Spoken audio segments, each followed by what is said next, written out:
I've tended to write most of my poetry in Irish and then translate it into English. And the kind of English I translate it into is Hiberno English, which is the kind of English we speak in Ireland. And I find that since I came here to the Griffis Art Center in New London in the US, I've been writing more and more in English, and that's, I suppose, because of the English that's spoken here, which is, of course, American English, and with quite a lot of slang. However, in the past too, while I've tended to write about the lives of women and girls, I find that now that has become my main focus.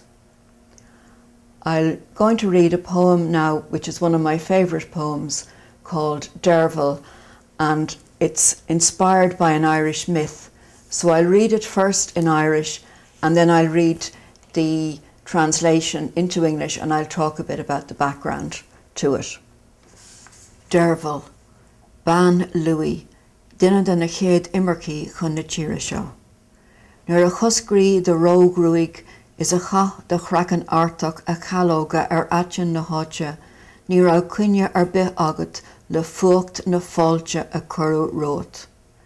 Ní hamháin gur chnúthaí na mná eile dod áilleacht is dod grás, bhí gráin acu an gcaoi aisteach a bhí agat le de chuairim a rastal, gan trácht an bhar a gcuid tú uthe. Chuir siad dúchláin fuat, páirt a chalacha I gceanndá neas gnácha, agus chonachachas dóibh loch sách mór le na smáil a ní, á haringtweit ag an air séimh. Níl tú an bolla dá bhua níos mó, ná an fattíos a eáil ina súile, is nuair a bhreathan tú baróg de lanáin, níl de chud focail an de cheanga a aimsiú le chachanna ar gan díaltas a bhaint amach. That poem was inspired by the myth of Derbforghail, who was one of the first strangers, if you like, to come to Ireland. And she flew down from the north, from the icy north, and she assumed the form of a bird. And while she was flying over Ireland, she was shot down by Cú Chulainn, one of our great heroes. She was subsequently rescued by him and married to his friend Louis. But Derbforghail was so beautiful and so accomplished that all of the women became more and more jealous of her until eventually they brutally murdered her. And this poem forms part of this book, which is called Aibitir Aoise, Alphabet of an Age, which is a book focusing on the lives of women, both real and imagined. And I'm looking at Derbforghail in the light of immigrants to Ireland, and in fact in recent times we've had many immigrants, and some of them were not exactly welcomed with open arms.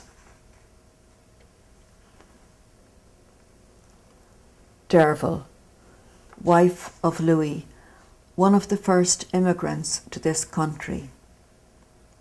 When your ice hair thawed and your Arctic pelt shed its flakes onto the wind bushes, nothing prepared you for the coldness of the welcome.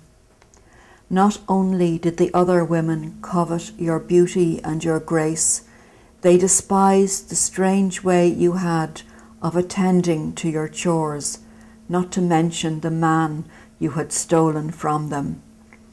They challenged you to take part in one of their rituals and watched as the temperate air drew from you a lake big enough to wash over their sins. You can no longer smell their hate or see the fear in their eyes, and when you feel your lover's embrace, your words can find no tongue to beg him not to avenge you.